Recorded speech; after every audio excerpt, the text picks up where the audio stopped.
Morning. Good morning.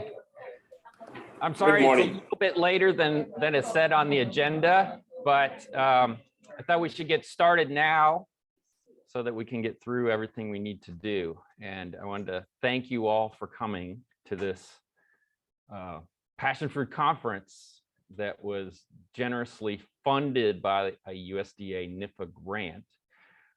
I worked with the fine folks here from University of Florida and also USDA ARS and University of Georgia to get this grant funded to have this conference and also a survey done of the US passion fruit industry. So if you have not filled out the survey, then I would hope that you would do so while you're here. And I have paper copies. So if you want to do that, please see me. We had the survey open until the end of the month. You can either fill it out online or you can do it in paper here. So the purpose of the grant, as you can see here, is really a strategic planning conference. And we want to just learn from you all kind of what your needs are and what direction you want to go with passion fruit industry. And also kind of figure out what those challenges are that we can help you with.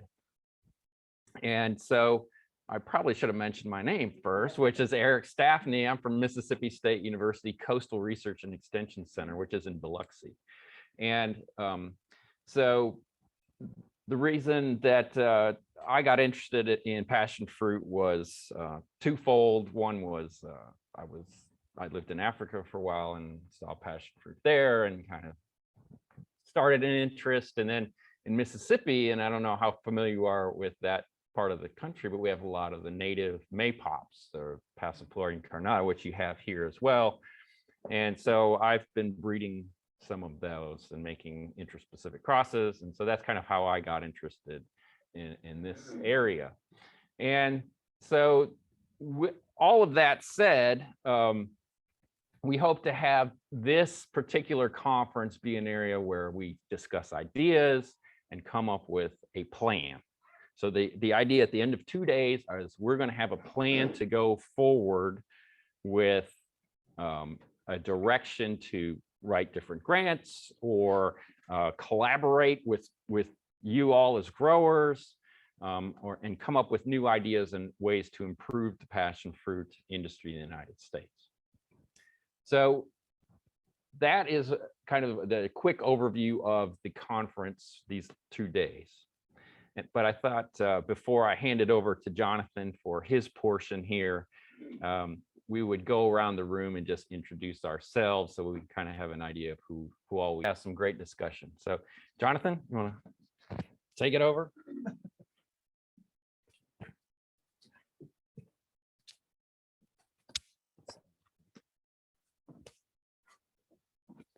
Okay. Well, thank you very much. I too want to welcome you guys to the Tropical Research and Education Center. TREC has worked with many different tropical fruit industries, including vegetable crops and also ornamentals, but tropical fruits has been one of the first areas of research and extension that we've worked on. So this is going to be very, very instrumental in helping not just ourselves, but especially ourselves for background for research grants. In order for us to be able to help you, we need to have background information on the industry. And that's, facts and figures so that when we write grants, we can say, oh, okay, there is X amount. These are the major issues. We've had a conference on this, and this really helps the researchers gain access to funding to actually help solve the problems that you guys have. So with that, I'm going to move on to the next part. Charles LaPrade, who is the agricultural manager for Miami-Dade County. So Miami-Dade County has an agricultural manager that liaisons with all the county bureaucracy and the agricultural industry.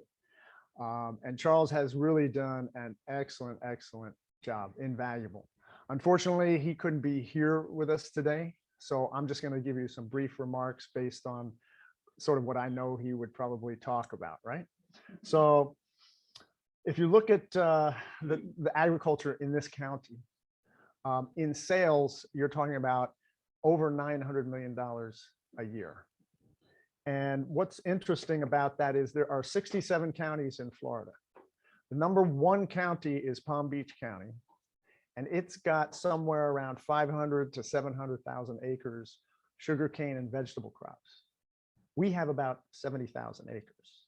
Their ag is worth about 1.3 billion, is number one in the state. Ours is worth about 900 million, number two in the state, but on about 70,000 acres. So all the crops that are being grown here are high value crops. So the other thing he mentioned was that out of all the counties in the US with ag receipts, we are number 16. So that's nationally. So that's actually quite high for the amount of acreage we have. So with that, I'm going to stop and we're going to go on to the next section and hand it over.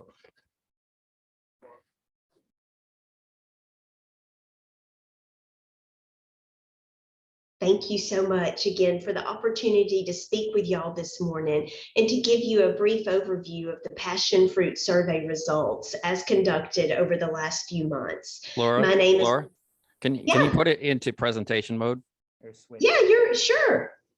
How's that? There we go. Yep, perfect. Okay, thank you. I needed that feedback.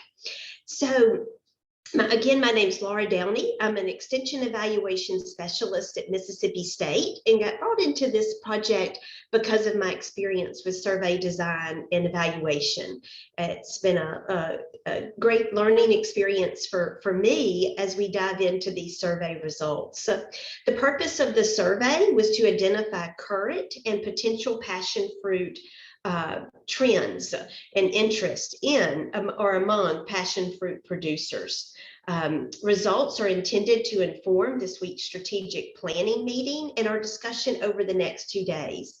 In our time together this morning, I want to review the highlights from the survey, giving or acknowledging that I am not presenting the results in its entirety. We have other results that are beyond today's discussion, perhaps, but these are just the highlights. So, to get us started, I'll review the survey procedures, and at the end of the presentation, there will be time for questions and discussion. So again, this survey was a first attempt to assess the passion fruit industry in the US, and the results are being used to inform decisions about future endeavors with those producers or those interested in producing passion fruit. The survey was launched in February 2022 via Qualtrics, which is an online survey software, and we had an English and a Spanish version. Researchers and extension educators distributed the survey to current or interested passion fruit producers. And currently we have 37 usable responses, and it's those 37 responses that I'll summarize today. It's important to keep in mind that the survey remains open, and if you can think of someone who we should distribute the survey and maybe haven't reached out to already, we would welcome that guidance. Or if you haven't completed the survey and you are a producer, then we would love to get that to you to get your feedback. Before I share results, let's take a peek at who our respondents were. So it's important to define the characteristics of our respondents so that we know who exactly it is, what voice we're hearing here in the survey responses. The average age of respondents was 54, but the age ranged from 26 to 87. So we had quite a range in individual respondent characteristics. The majority of respondents had a college degree, 16 years of education, with a good percentage of respondents having advanced or professional degrees, meaning more than 16 years of education.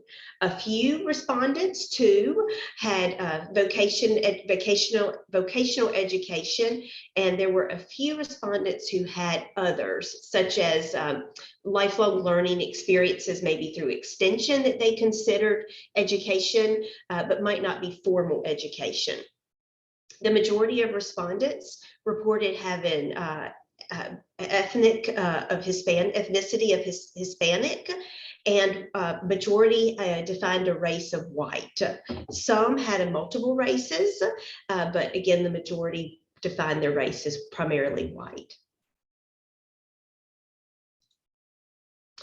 So this is where the respondents were located, or where their passion fruit production was located. The majority were in Florida, with 16 respondents from that area, 12 from Puerto Rico, 4 from California, 2 from Louisiana, 1 from the Virgin Islands, 1 from North Carolina, and 1 from Hawaii.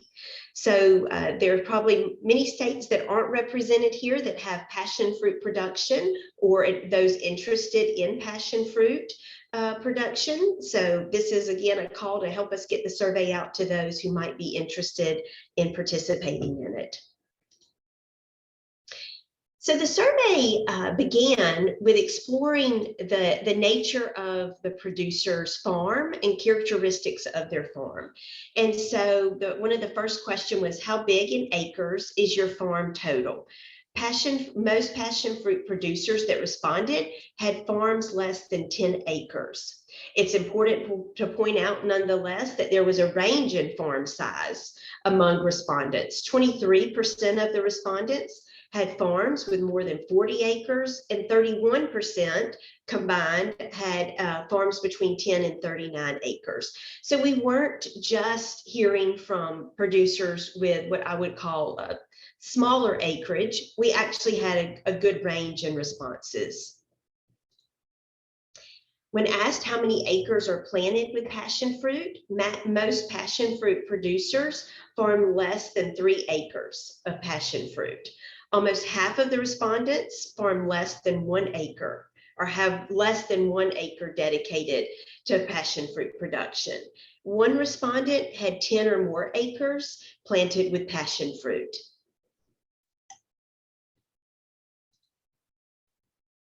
When asked how many acres had fruit-bearing passion fruit in 2021, most producers had less than 2 acres of fruit-bearing passion fruit. That is 94% of respondents in total had less than 2 acres of fruit-bearing passion fruit in 2021. Only 6% of respondents had fruit-bearing passion fruit on more than 2 acres last year. But there does seem to be growth among those that reported having passion fruit acreage in 2019 as compared to 2020. In fact, there was a 38% growth reported between 2019 and 2020. So that's positive, I think. There was one outlier producer that we excluded from this summary slide here. And that one producer reported having 22 acres in 2019 and 40 acres in 2020 dedicated to passion fruit.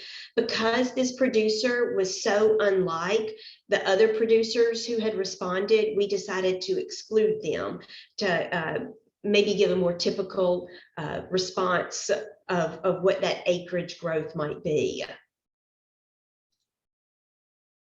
When asked how many acres of land is available for expansion in passion fruit, it's nearly 20% of passion fruit producers have no land that they can identify for expansion.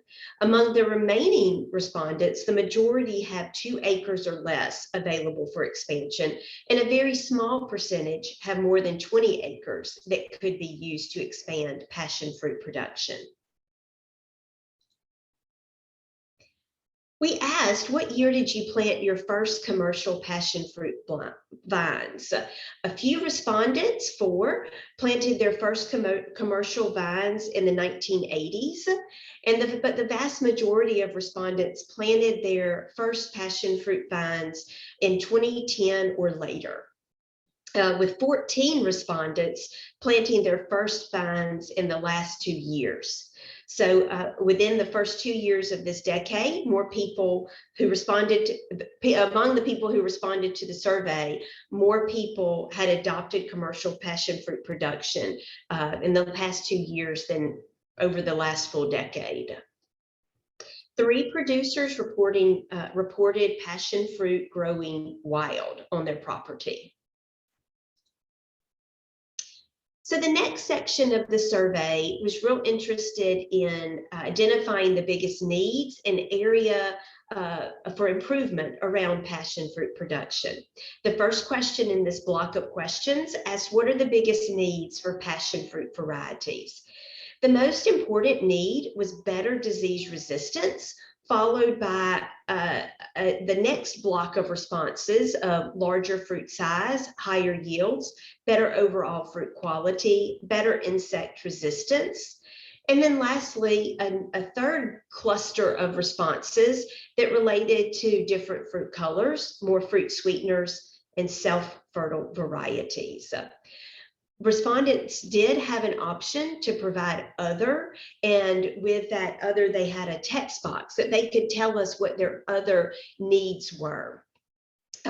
Some of the needs captured in the survey included things like better squirrel and rodent resistance related to storage, cold adaptability for more northern latitudes, self-pollinating, and dense frost-tolerant foliage. Those were some of the other responses that were captured for the question, what are the biggest needs for new varieties? When asked, what are the top obstacles to obtaining optimal production, the responses that were considered most important were labor, pollination, lack of quality varieties, and annual weather variability. The next cluster of responses that were important, but maybe not the most important, were long-term climate change, supply chain shortages, other business or tax regulations, food safety regulation, and then lastly, that third block of needs or obstacles rather to obtaining optimum production, vine decline, such as related to health and vigor, market demand, lack of available pest control substances, and capital to start or expand businesses. Again, the participants had an option to put in other. Once again, respondent mentioned squirrels, rodents, and pecking birds as being an obstacle. Resources concerning protected growing, access to land, and foreign import competition were all identified as other obstacles. When asked what's the passion fruit yield from your farm in 2021, the pounds per acre was identified as 7,043.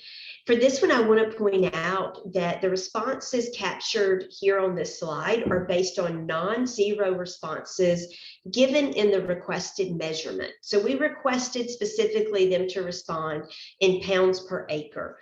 We did have a few respondents that provided feedback, but not in that unit of measurement.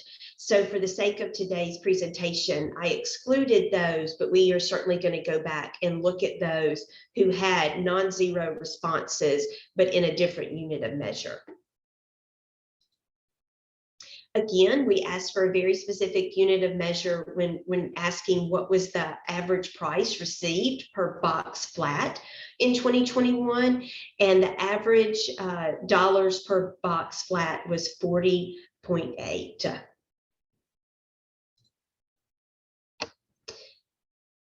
When asked what additional agricultural activities do you or your family participate in, we saw a wide range of other ag activities among our respondents. 8 participated in farm stands, 7 research and education, 5 plant additional crops, and 3 individuals report U-pick, no other activity, and farmers markets. Beyond that, the number of respondents who participate in other activities dwindled to 2 or 1. Just over half of passion fruit producers produce value-added products.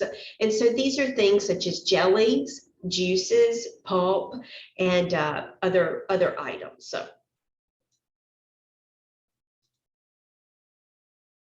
We were interested in what new markets the respondents are considering entering. So a specific one that was mentioned was Akati. I hope I'm saying that right. Farm to home, farm stand, Loquats, ice cream, farmers market, Facebook marketplace, selling their products, wholesale and online sales. This was an open text response, so the participant could put in whatever they wanted to put in. So this was interesting when asked, what is your outlook for the future of the passion fruit industry in the US? The majority of passion fruit producers have a positive outlook on the passion fruit industry. Some are neutral.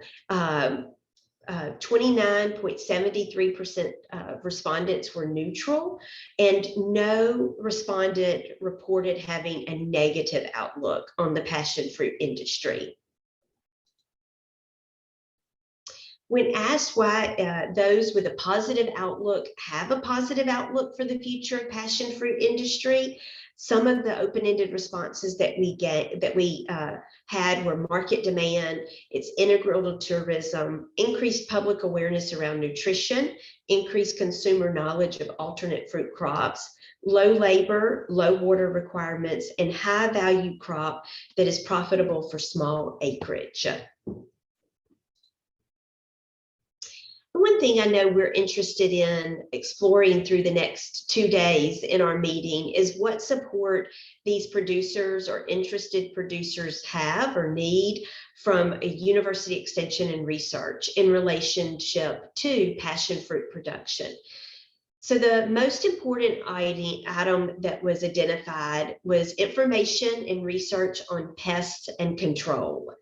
The next range of options really clustered. There wasn't a lot of discrepancy between the options in the second block, and those included things such as information on economics of passion fruit production, information on infrastructure needed to grow passion fruit, fertilizer management, irrigation management, new variety development, marketing intelligence, training and education.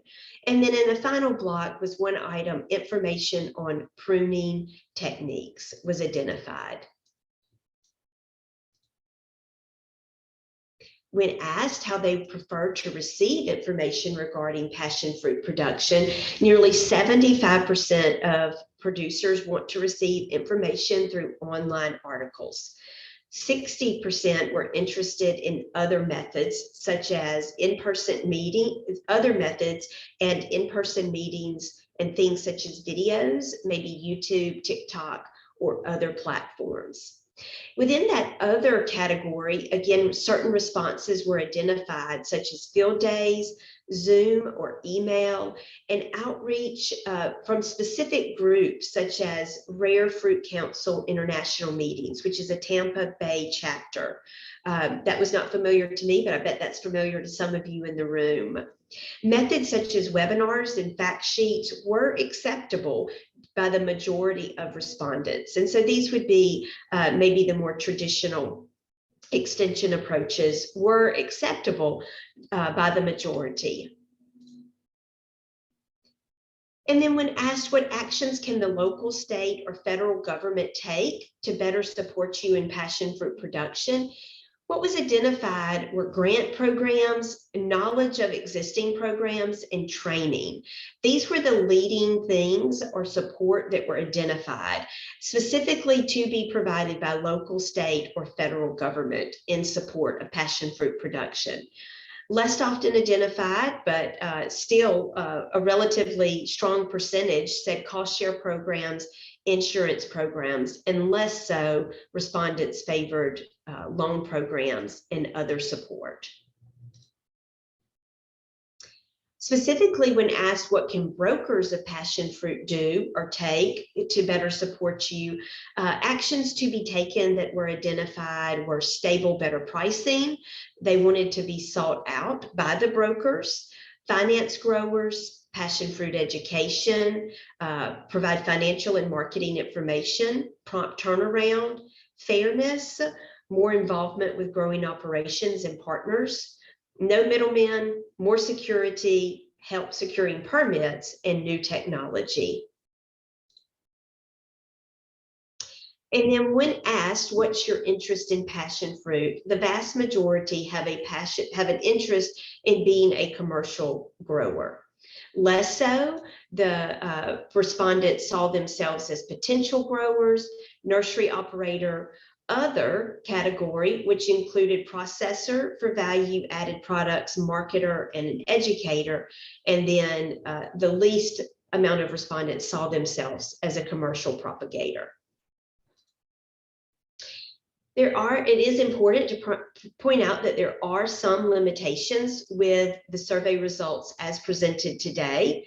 We had a great number of respondents, 47 to be specific, who started the survey but did not complete it in its entirety or sufficient enough to use their data for analysis. We looked at IP addresses and latitude and longitude of respondents and could see that some of those respondents did come back in and complete the survey, and their data is reflected, but not all of them did. So we lost maybe some potential feedback from those who started the survey but didn't come back to finish it. It could be that they started it and realized that the survey was not for them. Maybe they weren't in the right audience and so backed out. We just don't know. In several states, only one producer responded, which is obviously a very limited perspective on the passion fruit industry in that state. Survey respondents may not be representative of all passion fruit producers in the U.S. Because the survey remains open, the summary of responses that we have reviewed today could change if other respondents come in and provide their feedback. So there is a possibility that these results would change going forward. With that, I want to turn it back over to Eric and ask that he maybe lead us through a quick summary or discussion of findings here.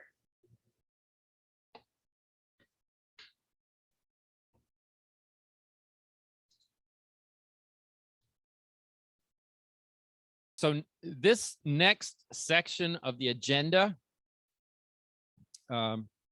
is called Industry Perspectives, Presentations by Marketing Shipping Representatives, kind of addressing challenges, opportunities for the wholesale, fresh market, and processing industry. So we have two people kind of giving some talks during this presentation. One is going to be online, Johnny Hoblick from AgriStarts. We'll talk about some of the propagation work that they do with passion fruit vines. And then Rane Roatta is in person, and he'll give a talk after that. So Johnny, we'll start with you. Hello, everybody. I'm Johnny Hoblick with AgriStarts, as introduced. But before I start, I wanted to address a couple of the things that were topics of discussion from the conversation this morning. To whomever asked about passion fruit to California, there are no restrictions for us to send passiflora species into California from Florida, or within the continental United States for that matter. The only one that has any restrictions would be Hawaii, in which we would need an import permit, which shouldn't be difficult to do, being that we are tissue culture and grow in soilless media. So another thing, I know that there was a question, or I think a discussion about plants per acre, roughly.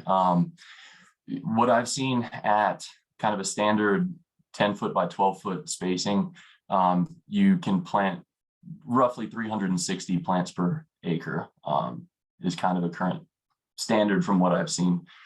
But aside from that, no, I'm happy to be here. I'm sorry I'm not there in person, but happy to have the opportunity to be a part of this discussion and talk with you guys on passion fruit, as we see it as a potential good alternative crop for Florida specifically, and the Southeast potentially in general. So no, but AgriStarts, we are a micro propagation and tissue culture company based out of Apopka, Florida, which is about 30 minutes northwest of Orlando.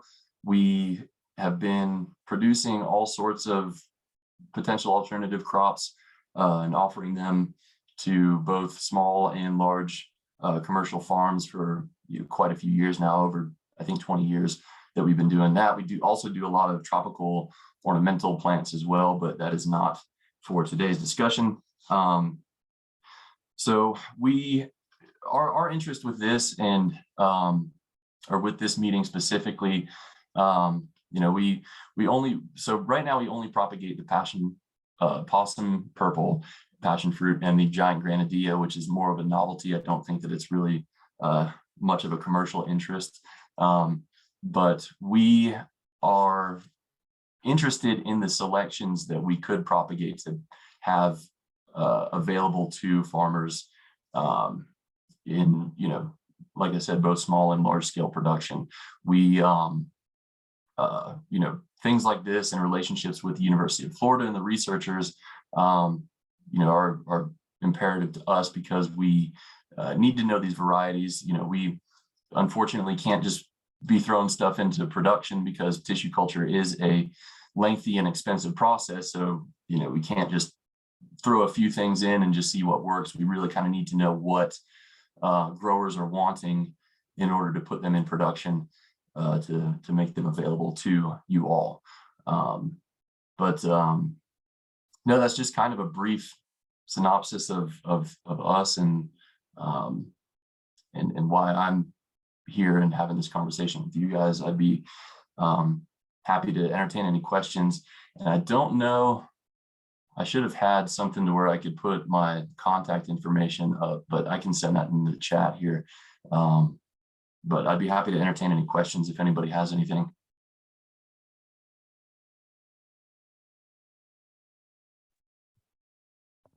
So can you hear me? Yeah.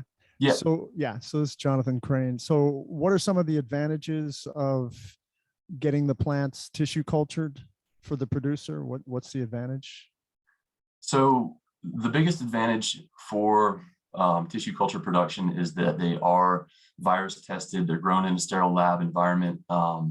They are clean.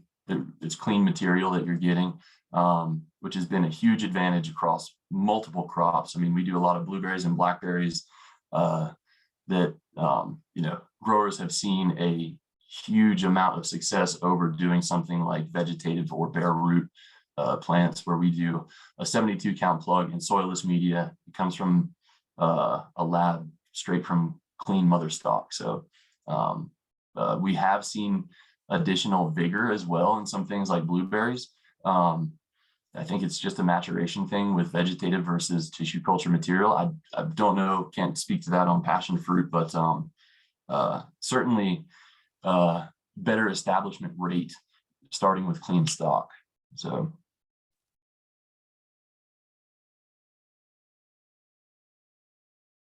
Anybody else have a question? Jonathan, you can go. Oh, hold on, we got one. I'm curious to know about the granadilla, and is that a sweet? Does that fruit taste sweet? I was just in Costa Rica having regular granadilla, and I know it's completely different than passion fruit because number one, it's sweet. Is the one that you guys are doing, the giant granadilla, is that a sweet one as well? Will be my question too. I haven't tasted it. We kind of put it in as more of just a novelty type thing because we do a lot of sales to nurseries that end up retail homeowner market for home garden stuff. A lot of this stuff ends up in Lowe's and Home Depot box stores. So I don't know the quality of it. I know the fruit is quite large. I forget the size of it offhand, but I can't speak to the sweetness or the quality of the fruit itself. I've read and heard that it tastes fine, but that's subjective to whoever's eating or tasting it. So I don't know. So it's basically the granadilla. Anyone can grow it in the summertime and produce it and have it anywhere in the United States. And it can, and this would be in every Home Depot in the United States in theory, correct? Well, I mean, within the bounds of where passion fruit can grow. I mean, you can't grow passion fruit to my knowledge in somewhere like Michigan or something, but yeah, I mean, as far as like the little more tropical areas, yeah, I would absolutely think that you could grow it just fine. So is that Passiflora quadrangularis? Is that the Yes. species?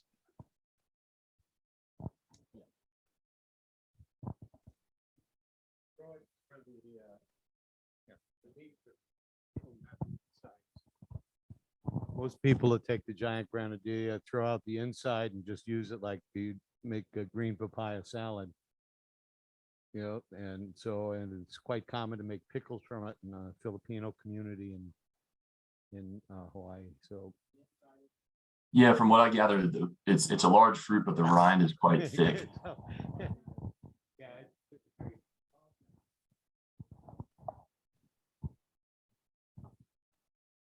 Well, Johnny, so what is the timeline from ordering, let's say, passion fruit vines from you to delivery of the vines? How many weeks, months does it take? So if I made an order today, when could I expect the plants? Of course. So that's all quantity dependent. If it was a couple hundred plants, like 2 trays, 144 plants, it would be, you know, a lot of times we have that immediately available. But if it's something like, you know, 4,000 plants, and I'm just throwing a number out there, then, you know, we would have to discuss a timeline, because it all depends on how much stock we have in the lab, how much space we have in the greenhouse, the time of year, what else we're planting. So it's too variable to give you a definitive answer on that.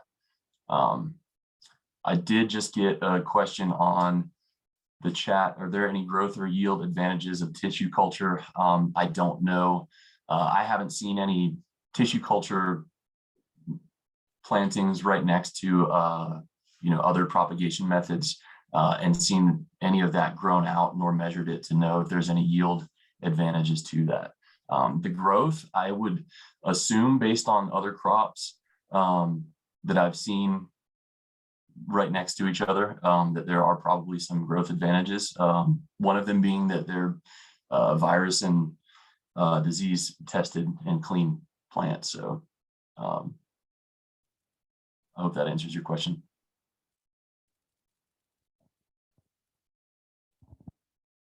Yeah, thanks. I was wondering what your set of virus indexing tests are, and if you do that in-house or somebody else provides that for you. And also, No, we don't do any indexing in-house. We outsource all of our indexing, mostly through IDEA. I don't know who we do passion fruit through, but IDEA is mainly who we go through. There are some other companies as well that offer testing for viruses and other things as well. And I may have missed this, but what's the smallest explant you can use? And is there some variability in that? I heard stalks, but I didn't hear. So do you mean as far as initiating into the lab, or? Yeah. And So, meristem, what yeah, level of so I mean, tissue we would take you know, typically with anything from field to initiation in the lab, we would just take vegetative cuttings, sterilize those, see if we can get them initiated into a lab environment. There's a whole sterilization process with that. I mean, we do have the capability of doing meristem dome initiation. That's how we have cleaned a lot of our plants in the past. If there's anything with viruses, we can do dome tipping. So we have a really, really good, intelligent, and efficient lab manager that really knows what he's doing. So we're fortunate to have him, you know, kind of leading the production and initiation cycle. On your plug delivery, how big are they? If I order like 3 or 4 flats at 72 each flat, what are we talking about in price, and how big are they when they're delivered? So the plants themselves are in a 72 count tray. It's a pretty standard 72 count plug. The tray itself is roughly 24 inches by 12 inches. The height of the plants themselves, we try to keep between 6 to 8 inches tall, just for shipping reasons. That's just kind of it. And then we do, you know, as far as shipping, we have a couple different box sizes that we do, either a 2 tray box or a 4 tray box. It doesn't have to be even numbers. It can be you know, 3, 7 trays or whatever. But the minimum is 2 trays, 144 plants. And how much is that for passion fruit? So they run $1.50 per plant, which comes out to, what is it per flat? To $108 per 72 flat.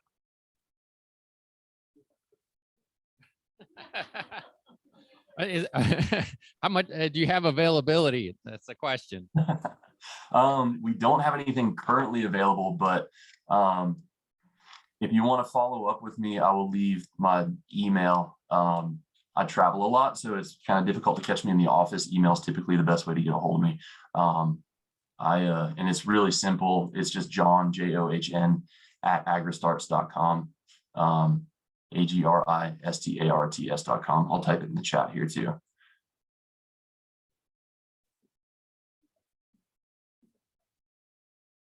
But as far as availability, it's going to be quantity dependent. So if you let me know what you're looking for, I can give you the timeline.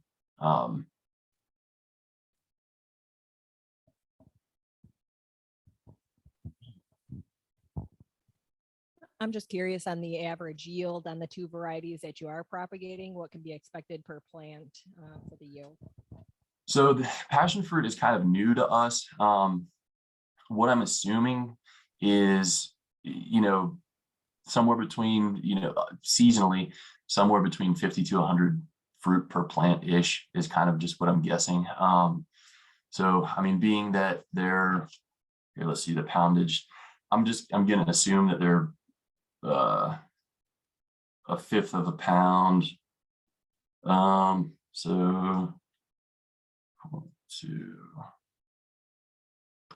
So I'd say, you know, at 100, if you got 100 fruit off of a plant, you're looking at about 20 to 25 pounds per plant ish.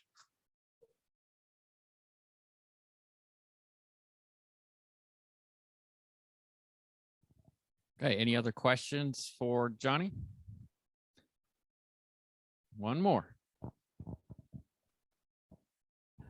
Real quick, I don't want you to give away trade secrets, but are you shipping north of Orlando or mostly south of Orlando? And are people starting to grow in hoop houses in states with cold weather, with freezes? So my experience with with farms specifically are just within Florida, no farther north than Gainesville area. But as far as sales to retail, you know, box store type nurseries that will end up in, like I said, the box stores, we ship all over the US for that. So I specifically just deal with our farms, our farm accounts. But yeah, we haven't sold a ton to farms specifically. So again, it's just kind of a newer thing that we have been doing for the past couple of years is all. All right, great. Thanks, John. I appreciate you going through Zoom and giving us something good to think about here. So I appreciate your time. Thank you. Okay, move on to our next speaker. So Rane, give us some time to talk about his business. And well, thank you for having me. And hello, Internet. My name is Rane. I'm one of the owners of MiamiFruit.org. And hopefully I have something beneficial for somebody here. And most of what I bring will be, I guess, a Q&A. Our website, our business is designed to bring more diversity to the consumer. And so we do direct retail sales to anyone in America and Canada, in North America and Canada. So one thing that's special about what we do is work hand in hand with individual growers or individual farms to work and develop crops that are more profitable or off the beaten path. Something that maybe wouldn't have been tried before or wouldn't have been done if there wasn't a niche market or a select clientele. So sometimes this could be trying out a few rows of something for a season to see if it's profitable or if it will grow in the area. or an acre or 5 acres, but usually not a huge planting of something new. We usually start small, and then if there's proof of concept, we can move up and look into a wholesale outlet at a larger scale. As for passion fruit, there's a lot of interesting varieties out there that I don't know if they've been tried here or in the US, but I am very curious to see what's possible. There's banana passion fruit that I've never tried that looks really cool. And there's hundreds of different passiflora. Not cool. Someone says it's not cool. But sometimes it's worth trying a few different things and seeing if something is cool. And even if it's not suitable for a wholesale market, we have the ability to promote it if it's a genuine product, if it tastes good, or if it looks really cool and tastes decent, or if it has some unique trait to it, right? So that's something that I guess that I'd like to bring to your all attention and open up discussion for if anyone has questions.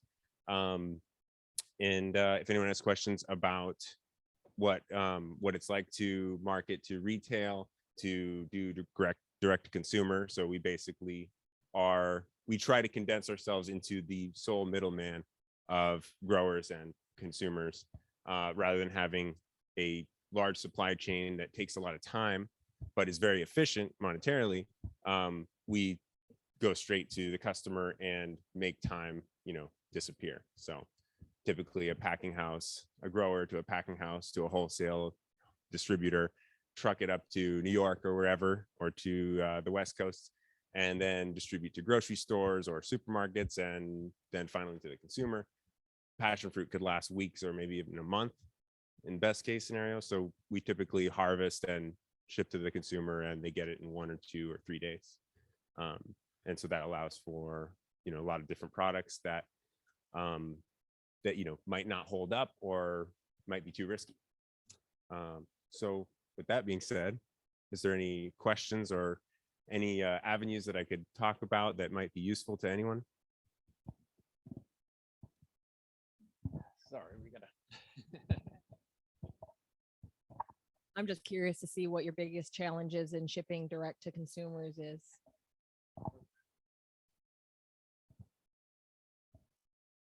So the question is the biggest challenge in shipping direct to consumer. I think the biggest surprise for most people, because especially since COVID, it's been a lot more popular to order food online and find new sources of food and grow your own food and buy plants online and all that stuff.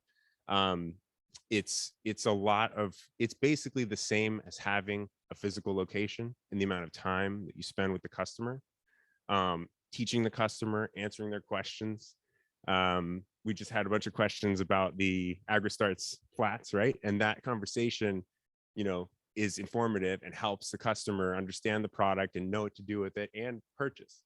And so an online store, you spend half of your time with the customer. And so it seems like you might avoid all this 3-dimensional, 4-dimensional stuff going on, but you do have the same amount of time and relationship with the customer that you need to prepare for if you are going to go direct to consumer and start talking to people and helping them learn about your products.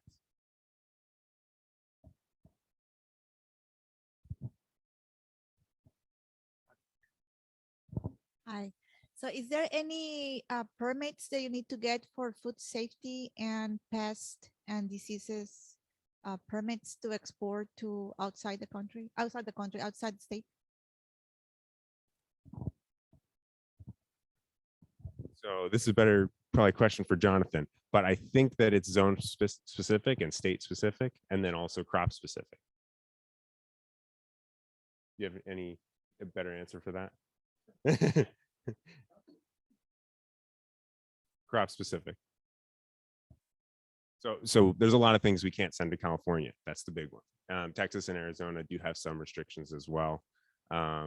Most people probably know that here, right? About California being difficult. Yeah.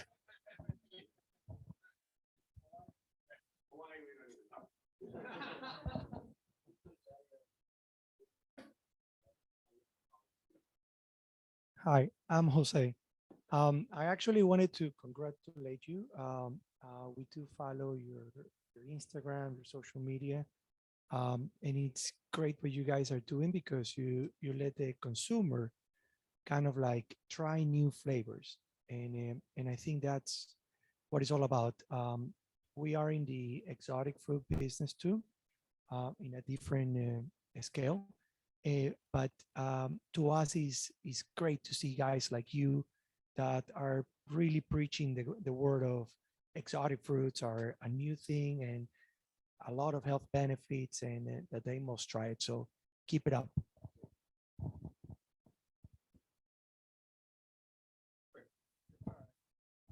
Thank you. I appreciate that. And I have to say that everything that you see online and Instagram and whatnot is my partner, Adele, and she creates all the content and does all the research and makes all the videos and does all the marketing and build the website. So, so congratulations to her as well. And thank you. I think, man behind you. Sorry. Yeah, I was going to second what Jose said too. I mean, I asked you, that's you, right? Miami Fruit. So we follow you in Hawaii, and I'm always going, why didn't we do that? You know. But anyway, I just wondered what if you'd moved into value-added products at all. And thank you again. I think value-added products are definitely worth investing in, especially for large-scale growers. For me, we have just a few value-added products, and it's not really my specialty, but I do think that there's a lot of potential for that.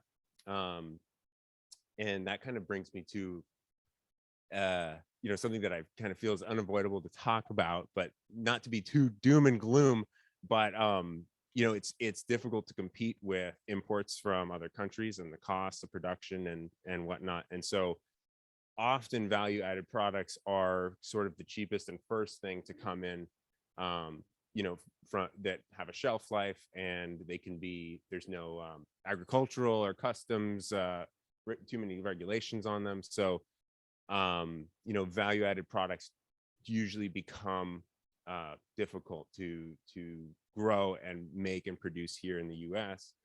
And so that kind of brings me to, the difficulties of producing fresh fruit in the US as well, because there are, the potentials for passion fruit coming in from other countries as soon as the radiation machines are set up and the governments of different countries in our country agree on it.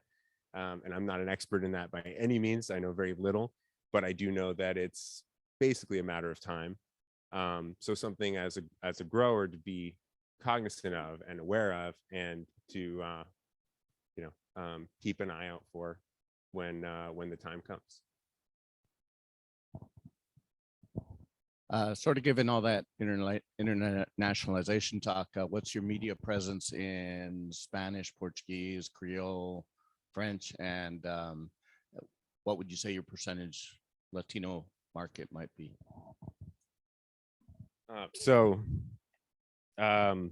I'm sure that there's some numbers there. I don't know what they are. We sell only in the US and Canada, so we don't have the opportunity to directly market to other countries, the ones you mentioned as well, in the Caribbean and whatnot. And so I would imagine, although I haven't looked too deeply into it, but from anecdotally from my interactions with customers, we have a full spread of people that grew up here, grew up somewhere else, have a nostalgic affinity for a certain crop, a certain item, and then also people that just have never tried it before and are looking to try something new. And so I don't think there's like a overwhelming majority of one demographic or one type of customer, but I do think that that diversity in what we offer is key to our success, because we really have something for everybody, no matter where you're from and what your experience with fruit is, because fruit is awesome.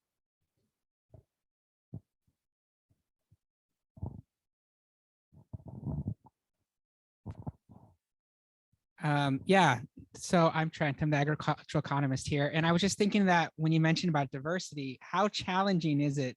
It's got to be a supply chain challenge to like separate all the diversity in products. Like, how do you do that?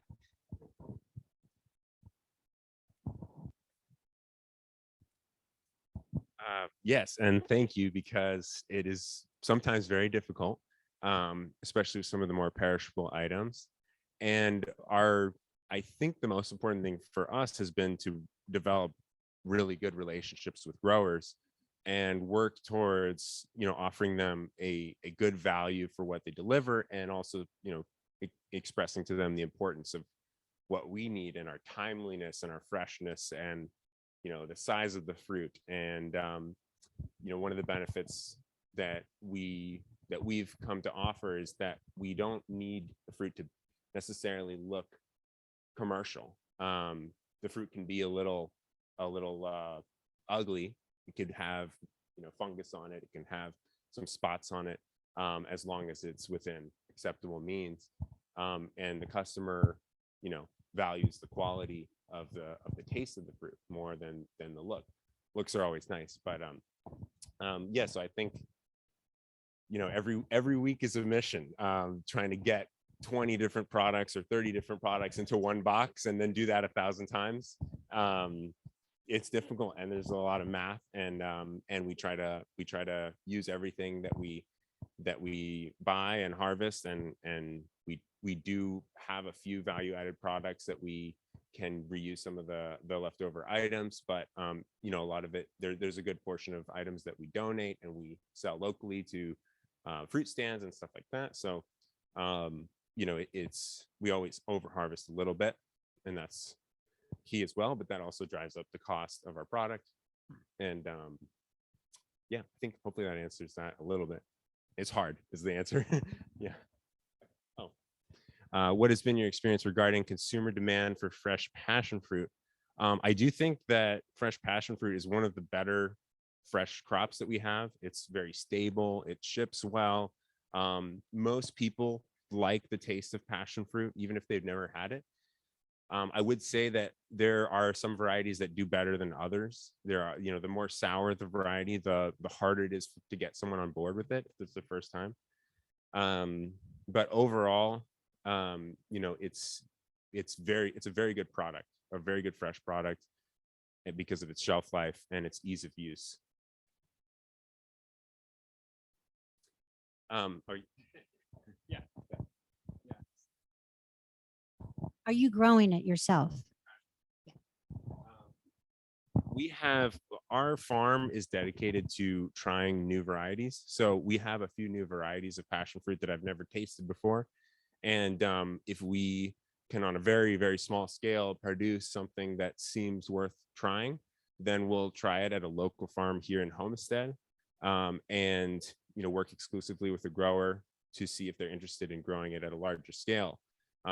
If we have success with that, and if they wish to grow it further, then they have the right to grow it exclusively for us. And if they wish not to grow it, then we could try moving it up further north and see how it does. And that goes, for kind of any crop, not just passion fruit. But our overall production, we don't produce, a percentage of what we grow. Most of our growing is for trialing.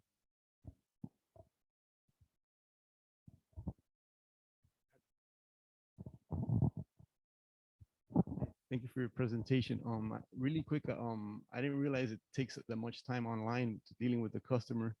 Can you briefly go into, if it's okay with you, more in detail as far as how you engage online with a customer, besides, for example, having a products menu on your website, or besides Facebook, what else?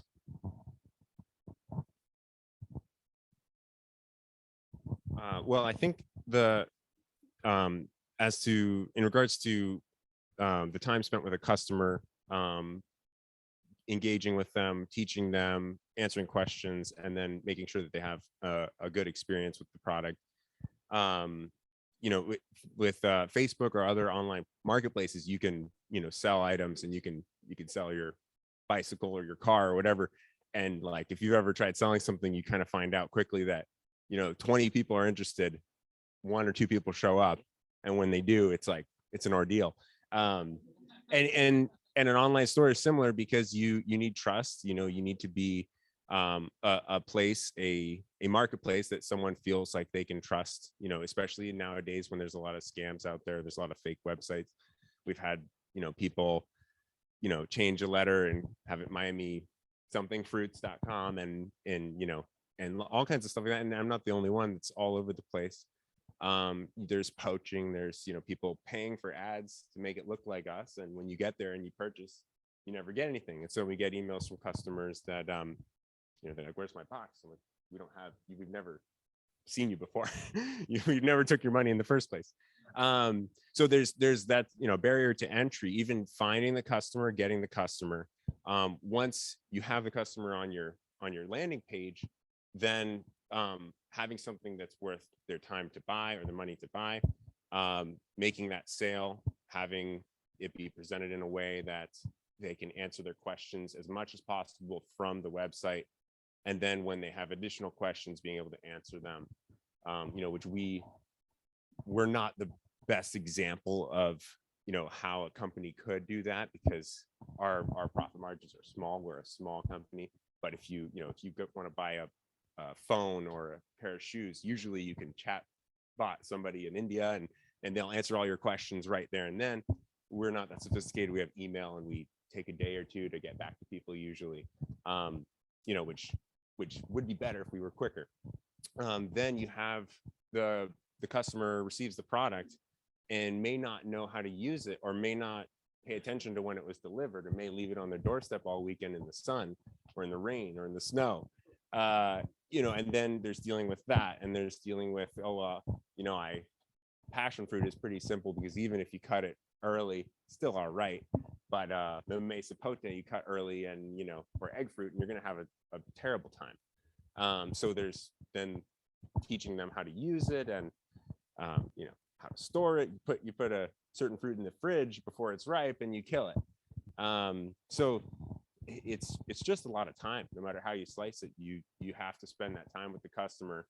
And, you know, if you have a physical location, the customer might come back the next week with the product and be upset. Be like, what happened? And you can replace it. With us, it's internet trolls. And we have to, you know, respond to that and try to help them get a new product or get a discount on another product or something like that. Or not if they, you know, really don't deserve it. So, but this comes down to individual philosophy and how you want to run your business and what you think the responsibility on the customer should be. And it is difficult because nowadays you can order something from Amazon, like a bag of chips, eat the whole thing, say it was no good and return the bag and get your money back. People are getting used to that. And so it's becoming more difficult for small businesses in general to function when, you know, when there's these big giants that are, you know, kind of spoiling the customers sometimes, for lack of a better word.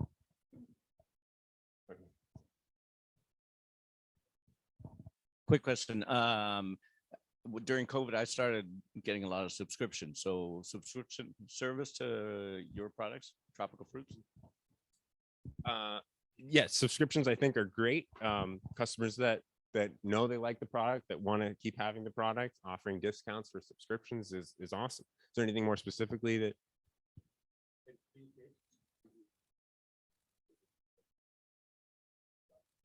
Right.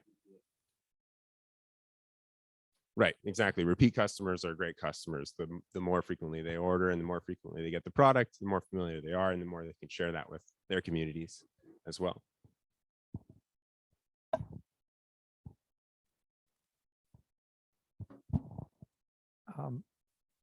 What are you like, for example, are customers more interested in flavor than perhaps like the appearance of the fruit? And also, what are your fastest growing exotic fruit in terms of sales?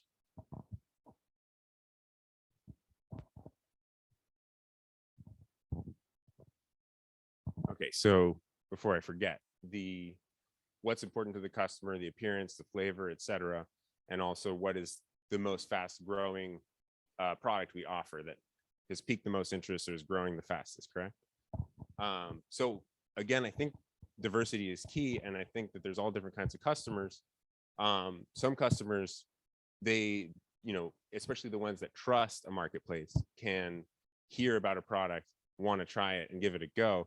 Others, they need to see it to be interested. It needs to be catching or eye catching to them. So, you know, we have plenty of different products that fit those two descriptions: look cool, look really cool and exciting, or, you know, are just really delicious, like a, you know, a green mango that tastes amazing, right? One of the newer varieties that maybe doesn't look like a Tommy Atkins, but you know, blows your mind when you try it.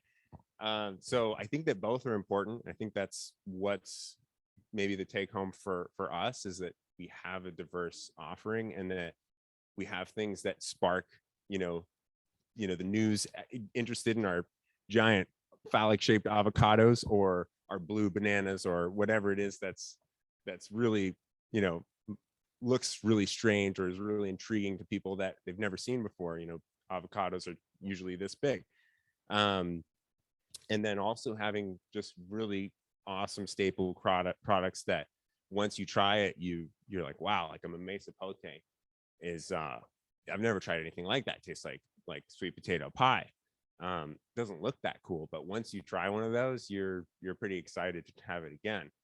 So I think that it's a balance, and I think that, you know, diversity is key. Forgetting the second question now. Fastest growing. So I'm sure there's numbers for it. I don't know offhand. I can look at analytics and try to find out. But I think as we're a growing company, so everything kind of grows each year. I do think that our variety box is probably the customer favorite, and it's the best way to start trying new fruits, because you get, you know, a small box with 20 different fruit in it, and you can then figure out what kind of fruit you like from there. So I do think that that's our best, you know, our best product overall. Any other questions?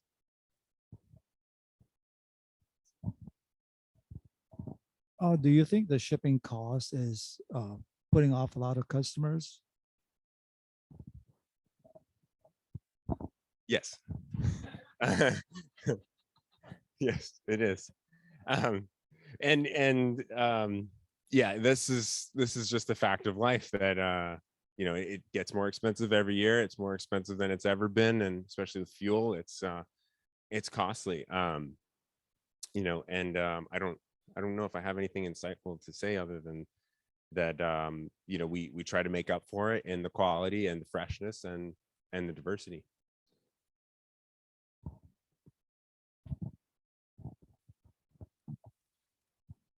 All right, I've got two questions. All right, so anybody that's watched the Johnny Depp and Amber Heard trial knows that Johnny Depp was getting music through his earpiece. Are you getting music through your earpiece?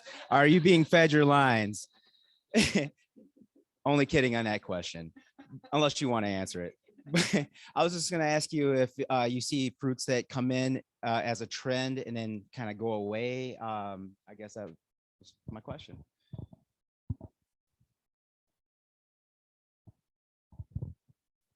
Yeah, this is a very important piece of equipment to me, the AirPods, because it allows me to work outside, harvest fruit, and answer the phone all the time. So highly recommend it. I think that even seasonally, fruits have their cycle, and the consumer demand has its cycle, and it's often difficult to line up the consumer demand with the quality of the product, because often lychees, for example, or avocados, for example, will be harvested as soon as possible, even if the quality and the taste isn't to my liking personally, like green lychees or watery avocados. So you have to kind of decide what the most important thing is to you, and your quality and the price that you can get for your product. It's difficult. It's a difficult decision to make. So I think that has you know, that curve and that seasonal flux of demand and interest in a product can also go for newer products, or, you know, something that you're trying out for the first time, something we bring on the website for the first time. we usually see a spike, and then the quality of the product usually determines, if that fizzles out or if that fizzles and then starts to grow. And then also, the desirability of the product, and how Instagrammable it is and how many people want to share it. It helps if it's unusual or shocking in some way. It helps if it's unbelievably good tasting or very sweet. And then we try to find the highlights, the crux of what makes a product special, and try to combine it or offer it with other items. We have miracle fruit that you can get with passion fruit, for example, and so we could do promotions to do that, or compare and contrast different items. Avocado and tree tomato make a really great salsa or guacamole, or you can have a party with them.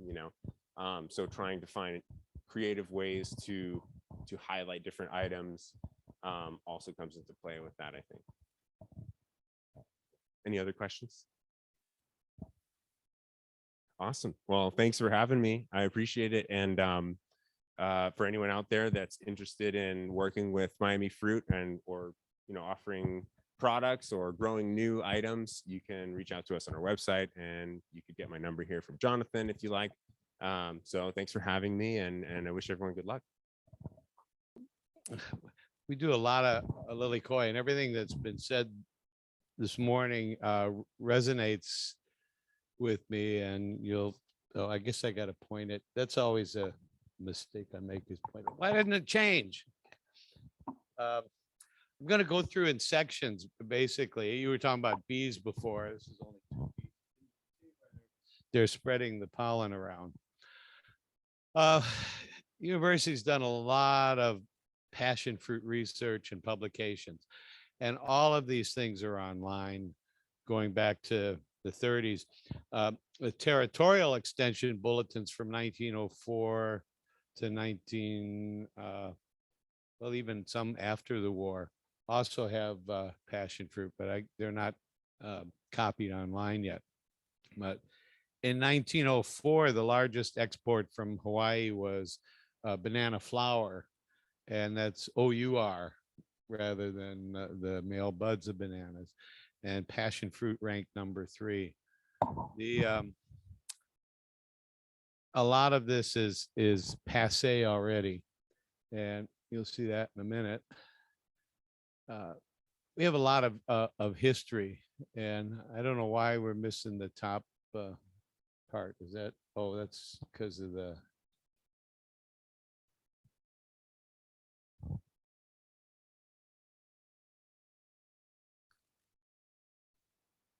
Sorry, it's a PC. If it was a Mac, I'd know what it was. So anyway, this shows you about the where we came from. We do use lily koi in Hawaii and don't say passion fruit. In fact, a lot of the locals, if you say you've tried this passion fruit, they have no idea what you're talking about. So it's been working with it for a long time. The problem is now all the hotels that serve lily koi juice or use lily koi syrup, that all comes through the Montreal office of a French company that grows it in Polynesia. So almost none of it's local. Makes no sense, but what's grown and produced locally goes into value-added products. So it's extremely important for us to grow that market, because the visitors, which is and the chefs, use it, and the visitors take it home. I hope I'm giving you enough time to read this stuff. If I can get it to change. What did I busted it up again, huh? There we go. So this is part of the between Minute Maid and Nestle. I mean, these are part of the problems. I mean, these were major companies that came to Hawaii and bought land and cleared it to have a massive passion fruit industry, and it didn't work. And it didn't work because of the cost of labor, and because of the pests that and viruses and bacteria that affect some of the passiflora there. So it's really too bad, but that's, you know, it's wiped out. And so now we got to start over again. You were talking about cultivars before. These were all the cultivars in those extension publications from UH before. Nobody knows what they are anymore. I mean, so we have tons of passion fruit in every farmer's market. And as for varieties, no idea. Oh, the yellow's Flavocarpa. That's it. So we got to start over with that. We do push some of the other species. You asked about banana passion fruit, and you guys in California, ew, it's $4 million a year business in San Diego County. So you don't let them discount it for Florida just because it'll take over and be massively invasive like it is on our mountainsides. But it does have a nice flower, right? And actually it doesn't taste that bad. Water lemon, or the laurifolia, or we call lemmy vi, I mean, that's been in Hawaii since the late 1800s. You know, they all have. So a little bit about Hawaii Tropical Fruit Growers. We have 1,800 members, a little more than the Rare Fruit Council, I guess. And 1,200 of them have a lot of vines.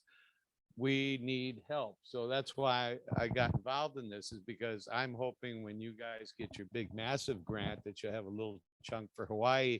Who's the ag economist that we need help? Okay, yeah. So, you know, I mean, we lost ours, and of course, UH never replaced them. And we need somebody to teach growers about cost of production. It's no fun for me to go to farmers markets. You can't sell 6 Meyer lemons for $1. Cost you 27 cents to produce one based on $12 an hour labor. And now we can't even hire people at $15 an hour. We got to have help. So, we have no aggregation. There's no co-ops. There's nobody talks to each other in Hilo. Unfortunately, I'm on the other side of the island. But we really need somebody like Rane to bring people together in terms of a stable system for marketing. Nobody knows that cost of production. The co-ops are gone, except for the breadfruit co-op, which is doing really well. I talked a little bit about pollination, but I think Jonathan gave me a few hints about that. We do have wood, pieces of wood everywhere for carpenter bees, but we just need we need more bumblebees. So, and we have the largest queen bee breeder, but those are for honeybees. And that's a mile from me. So I'm going to try and talk to them about, you can do this, you can breed bumblebees, right? Then I won't have to worry anymore. We have no trellising systems. We have no systems. People will nail wires between 2 macadamia nut trees and then try to grow lily koi underneath. But I mean, we need like the Tatura trellis system from Australia, if you're familiar with that, which is really great for mangoes too, and avocado and durian and the other things you can't grow here either. Sorry. So like, durian probably represents the biggest economic potential for Hawaii because Thai Town in LA wants a couple of containers every month. So we moved about 6,000 durian trees out. So in another 12 years, you'll smell it all the way over here. These trellis things, and you were talking about competition before. If you've ever been to Europe and the Middle East, and you see the passion fruit from Lebanon, and you were in Africa, Uganda, and the passion fruit from Uganda is all through the United Arab Emirates, which is our US's largest trading partner in the region. They get most of the stuff from Uganda. The avocados are terrible, but the passion fruit that is really nice, although the Lebanese passion fruit's a lot better. Stuff from Italy, and well, there's a lot of stuff we still got to learn in Hawaii. Hey, statistics. You're gonna put these online, Eric? Yeah, I mean, so you're welcome to do anything with the PowerPoint that you want. These are relatively new, a new survey by Arizona State University that they did. So I'm not even sure I should release it, but it's here now. Sorry, guys. Hey, wait a minute. I'm not Joshua. Sorry. But anyway, so Lilikoi was number 2 of what people are looking for after citrus, which I can't understand. We you know, grow and sell 30,000 pounds of lemons and import 4 million. We import 22 million pounds of oranges, while most people just let theirs fall off the tree. So we need help. We need Jonathan. So I'm going to get you out there, and we're going to keep you. We'll both be in our 80s by then, but that's it. Yeah. Good point. Fruit in highest demand, other parts of the surveys, and there's a reason why I'm getting into this, but you can see this is the strawberry guava is what's considered the most invasive plant in Hawaii. Personally, I think the only thing that's invasive are all the invasive species committees, but that's another story. So strawberry guava, if people made a market for it, you know, like banana passion fruit, it would go from invasive to endangered because everybody goes steal it. I mean, it's just they jump the fences and that's it.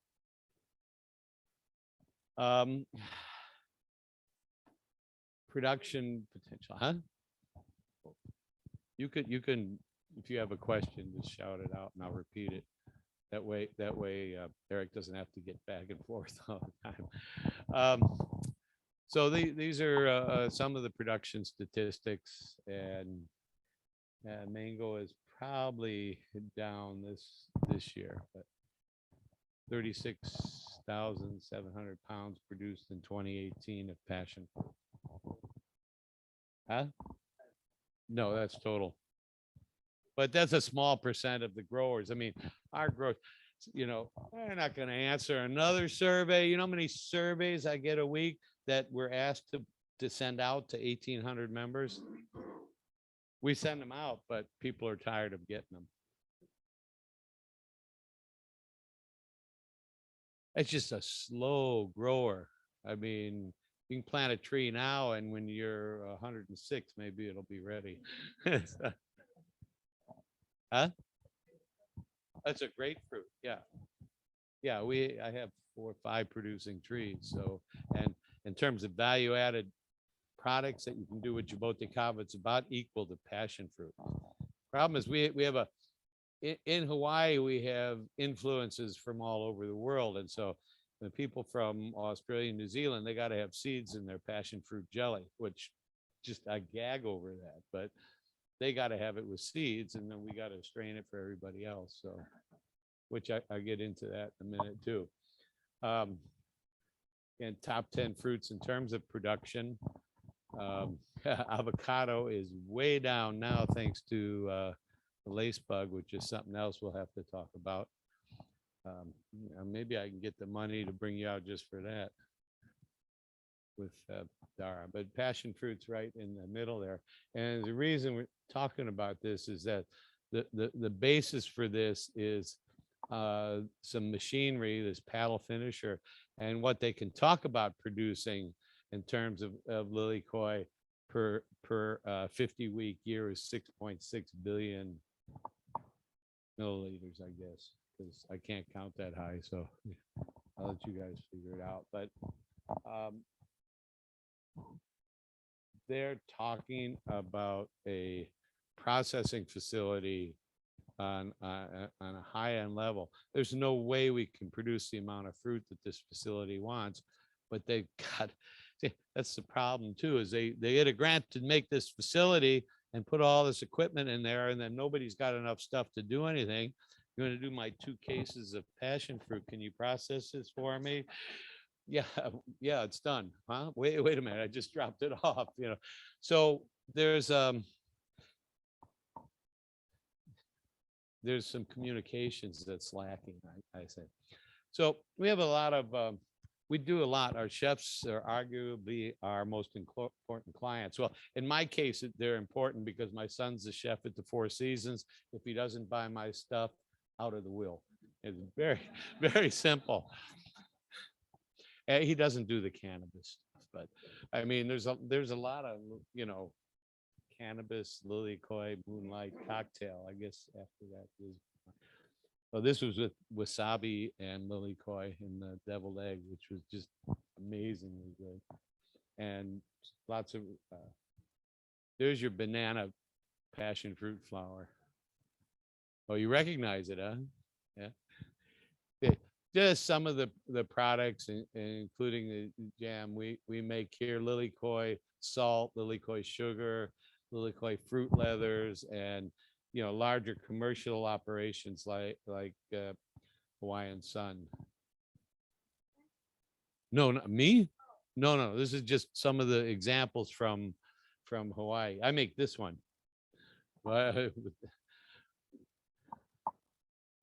And we sell out, which is why you only have a picture of the label, because I couldn't find one to get a picture of. But there's probably 150, 200 jars. Now I teach we brought the Master Food Preservers program to Hawaii about 15 years ago. I went and trained at University of California in order to teach this program.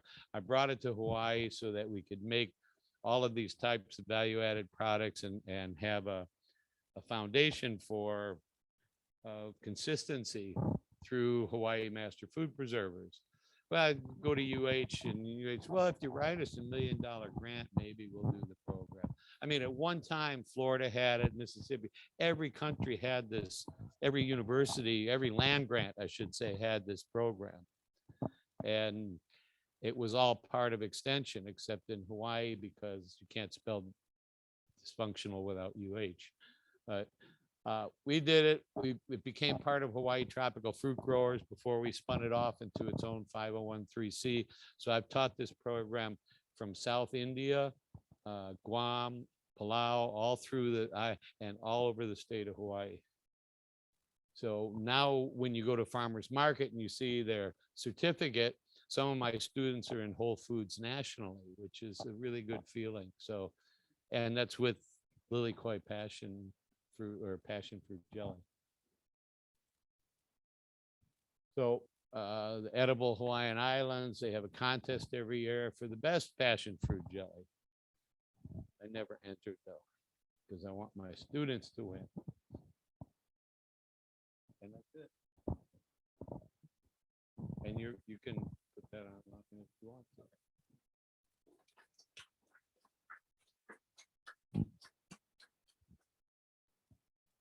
Any questions?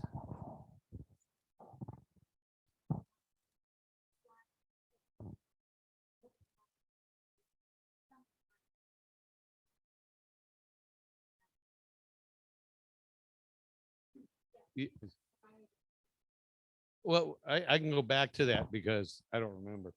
So, yeah. I mean, we don't know anymore what the varieties are, what we have. I mean, I have this one. Oh. Imagine all the people watching at home are getting dizzy. Oh. Well, 4 times the yield. That's what was in the other side. This was 1958. We don't know anymore. All we know is we have big flavocarpa, big yellow passion fruit, and people are looking for that. You had 2 before, right? You still have them? So it's just like that. We're trying to grow a little bigger than this. Instead, where's your small one? So just the difference between the 2. So we don't really have names anymore. It's just been lost. You know, a lot of the old timers at the university who did this research and came up with all of these things, they just drifted off into oblivion and it's gone. So we have to reinvent the wheel because nobody kept good records. This was pre-computers, you know, this is when you had your old Royal typewriter. Jonathan remembers. You have to do your dissertation on a typewriter. When you made a mistake, it's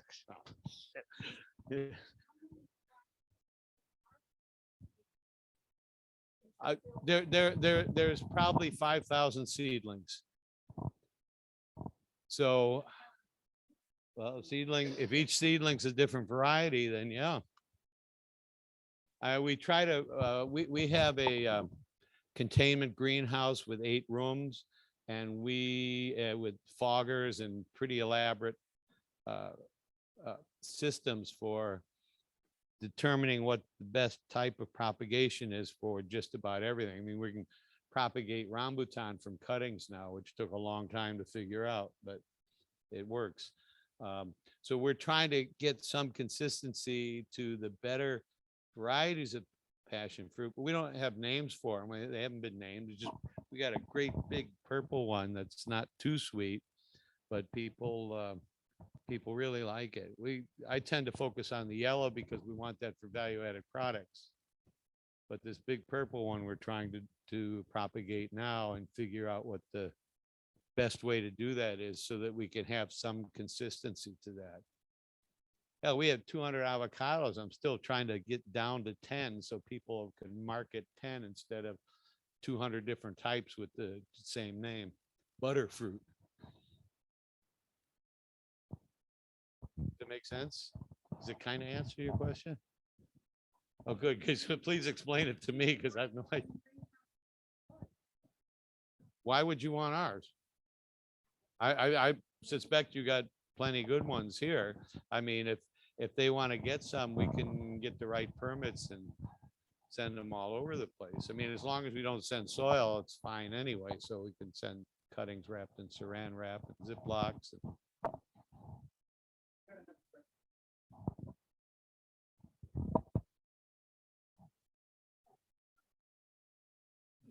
Yeah.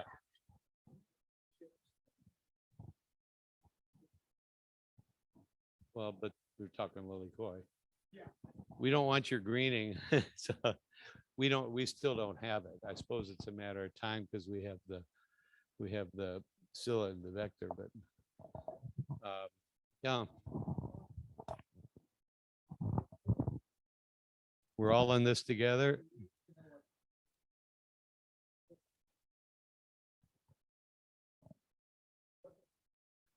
What is the focus? That's what this conference is going to figure out, right? Notice how I passed the buck, right, to Eric? Boy, I thought that was pretty good.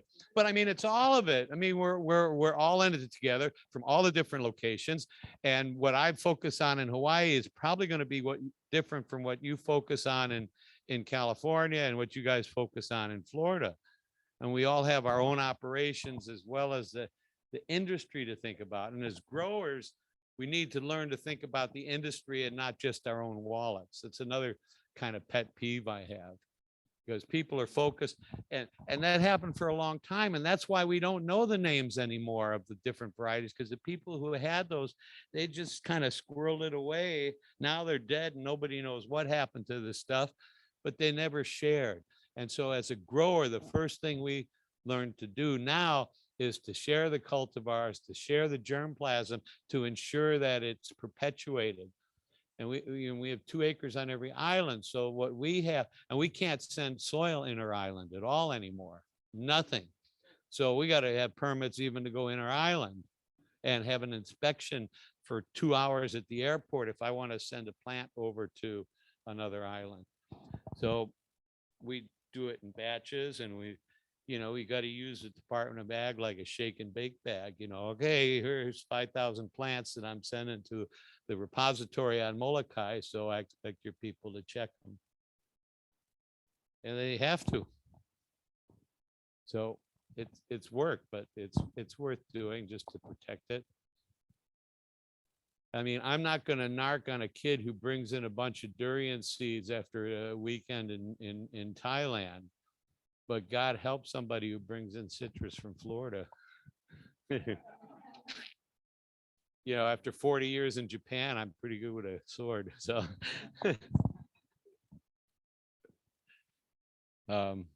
any other questions? Yeah.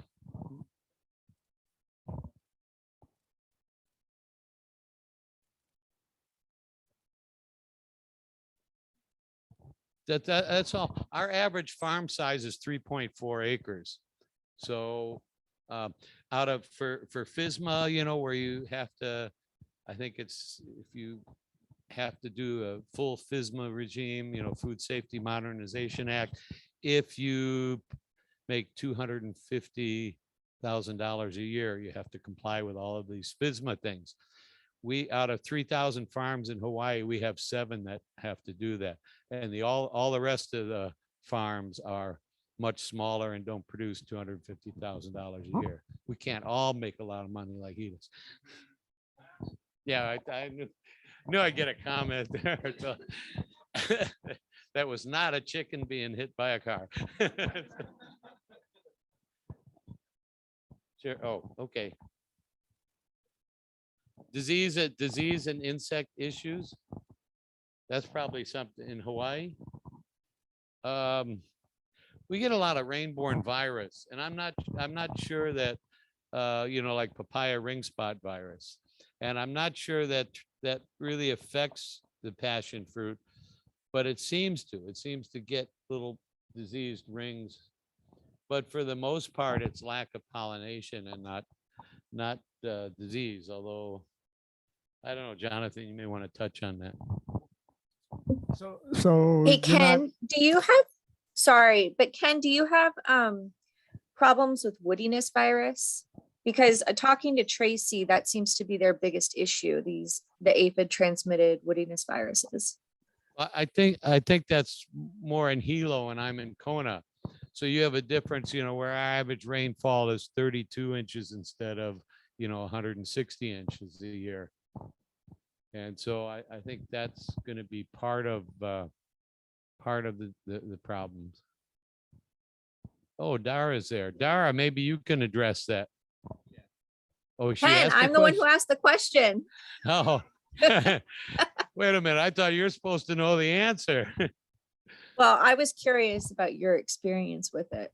Yeah, we don't, I mean, you know, for the passion fruit vines that I have or have had, you know, growing up the sides of the abandoned orchards near me, you know, just to keep out, you know, we can use passion fruit to choke out the Christmas berry and African tulip. So if you, yeah, it's people talk about invasive. I mean, I've never noticed that kind of woodiness or virus. Well, so one of the interests that I would have, and hi everybody, I'm Dara. I'm a research entomologist here in Hawaii, and so I work with Ken on a lot of projects. And She was supposed to be here, and they wouldn't let her come. I was supposed to be there, but Miami-Dade has such high levels of COVID transmission that the department won't allow us to travel if that's the case. So Ken had to go by himself. But yeah, I really loved hearing all the talks. Usually they don't trust me to go by myself. Yeah. Yeah. You guys get the full Ken Love experience. It's good. But you know, one of the interests we have is working on understanding relative susceptibility to pests and disease for these different cultivars. And we have germplasm locally in Hilo that we can work with, and the plant unit, and we can work on breeding and different cool programs. So You're not working on breeding on Lily Koi now. well, we could. We could, yeah.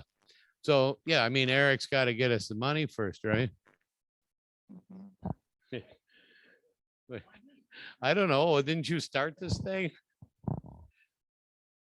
Well, we'll all help you with the grant. We can all do sections. You know, no, seriously. I mean, we each have our own priorities, right? I have a different priority in Kona than Dara has in Hilo. You know, plus we have the other islands to consider because we have 11 of the world's microclimates. So when you talk about more cold hardy cultivars and varieties of passion fruit, yeah, I would be interested. We have some growers at 4,000 to 5,000 feet elevation who just can't handle our, what we grow down Mackay or down closer to the ocean. So, yeah. Yes. They replant them? We have one vine that's about 24 years old now, but yeah, it's not the same problem in that kind of environment. And the other thing is, a lot of times the pigs plant them for us because they'll fall and the wild pigs lead it, and they leave a trail of lily koi vines eventually.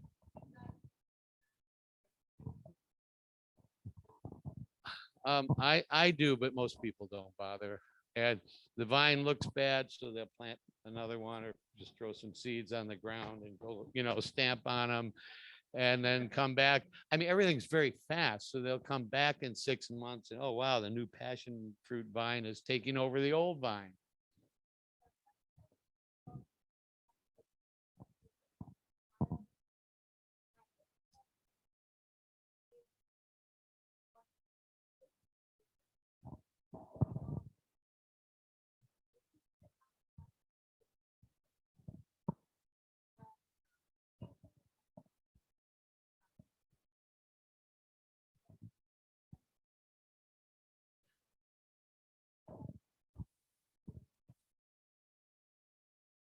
If I remember right, New Zealand has a 5-year rotation of vines. So if this trellis is pruned back, and then next year this one, and they've got a new one planted already, so that every 5 years there's another row.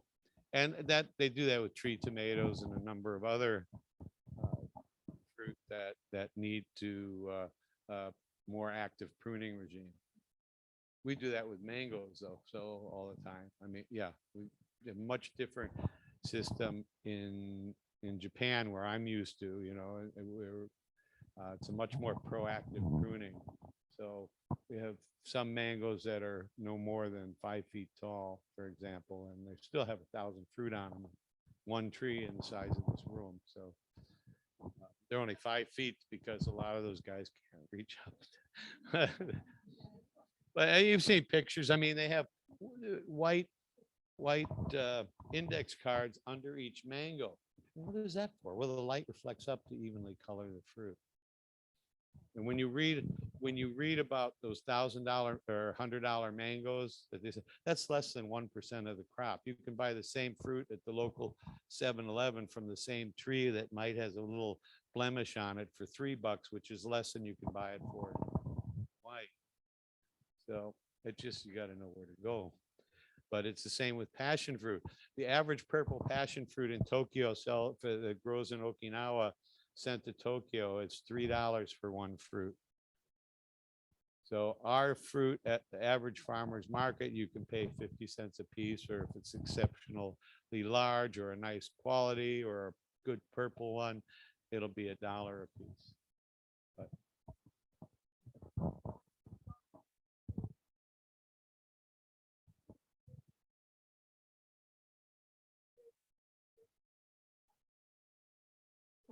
probably year 10. I mean, we have one of the walls, you go down, I have a certified kitchen below my house, and it's a kind of steep driveway, and the wall that goes around to the kitchen is covered with a vine. I have to cut it off the roof sometimes, but that's been there for 8 years, and it just looks like it was brand new.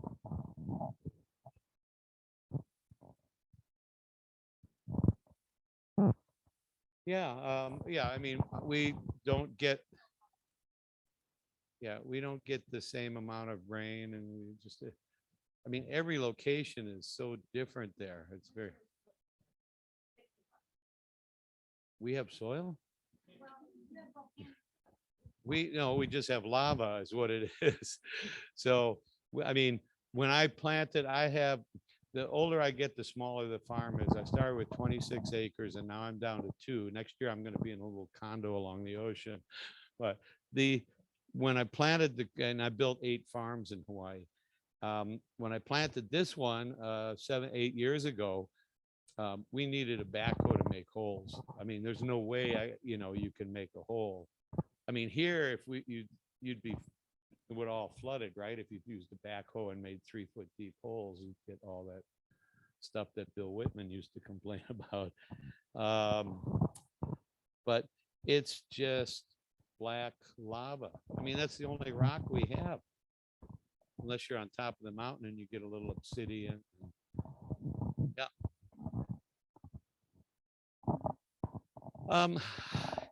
A little bit. There are some people who are into it. They make kombucha with it as one of the products. Some people make a rather insipid drink from it,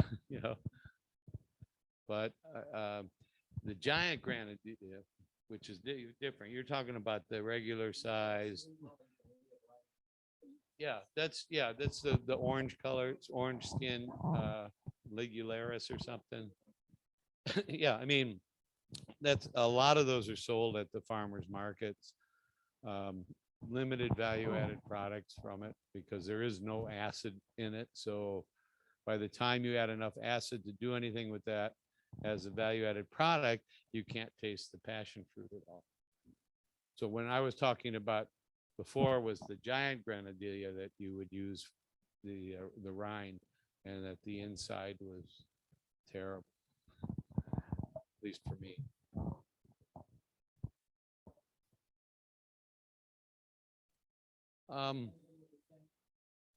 It would probably be better for an environment like Florida. We're in California.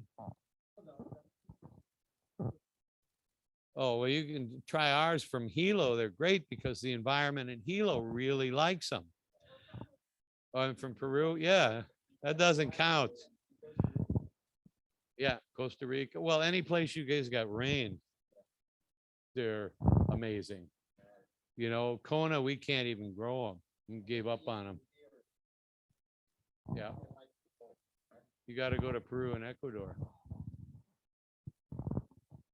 You can get Jim West in Ecuador. I don't know if you know Jim, but he spoke with me at Miami Fruit and Spice Park a few times, so I know. I think Brazil is still larger a producer, but yeah, it's the French do a lot because they got so many little islands in the South Pacific.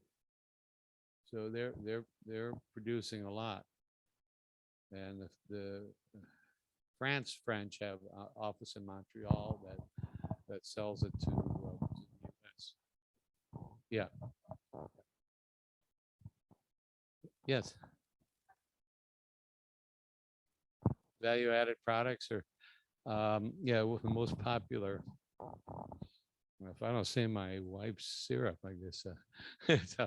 Actually, and we use it and we give out recipes how to make, passion fruit mayonnaise to do coleslaw that tastes like passion fruit, which is really good with gold raisins in it. But she likes black raisins. I better not get into that, just in case she sees this online.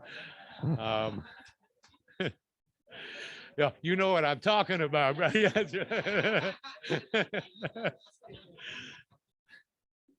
So yeah, it's sorry, I see she heard me.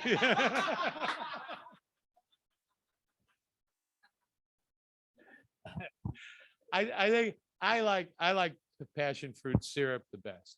I mean, it's crazy. So I work a lot. I used to teach at our culinary school, which is part of the UH chain, and every island has one. I walked in there once, and they want to make a lily koi or passion fruit dessert, and she's opening a fruit, putting it in a strainer, and going with a spoon. What are you doing? She's got a box of passion fruit. Well, I gotta get the juice out, one at a time. Well, how else am I? So I went and drove to Kmart. Back when there was Kmart, bought him the $100 Mr. Juice Man, gave it to the school, and man, all of a sudden they're juicing everything. So it depends on the equipment. Once the amount of time that they save, and you figure out a cost of production. It's easy. I can tell you the my cost. We have 150 different products that we make in terms of jellies, and I can tell you the cost of production for everyone, and what it cost me to make a case of 24 jars of that, because I sit and watch a movie and cut the stuff and take it out and then put it through the juicer, and I can do enough in 2 hours, as long as that movie is, to make 24 jars with a little extra for me. And whether it's Otahiti gooseberry or some obscure tropical fruit, it's basically the same. And then the formula to get 8 cups of puree and everything's based on that. So once you have that formula, which we give to our students, I mean, everything you read at Ball says you can't make more than a case or 8 jars at a time. You tell me Smucker's makes 8 jars of jelly at a time?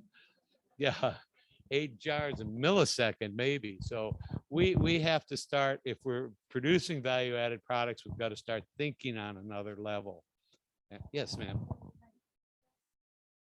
Yeah, actually, some of my students and quite a few others are really getting into the freeze drying, some with seeds, some without seeds, of course, and they'll do it in ice cube trays. But yeah, actually for freeze dried, that's pretty good. And I took some of their freeze dried products to the Gulf Food Show in Dubai.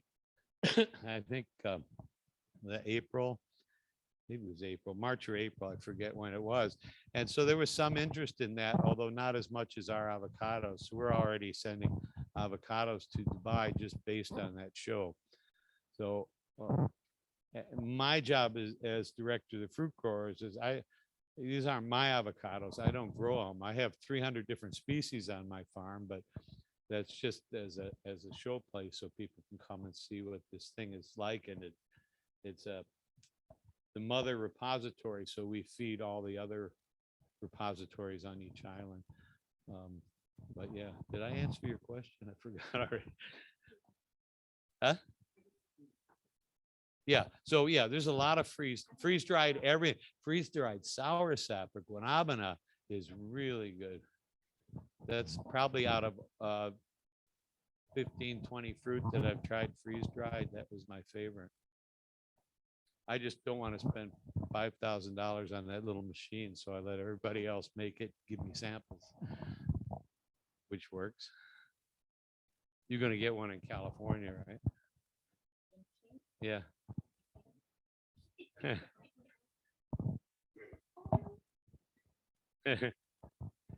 Any other questions?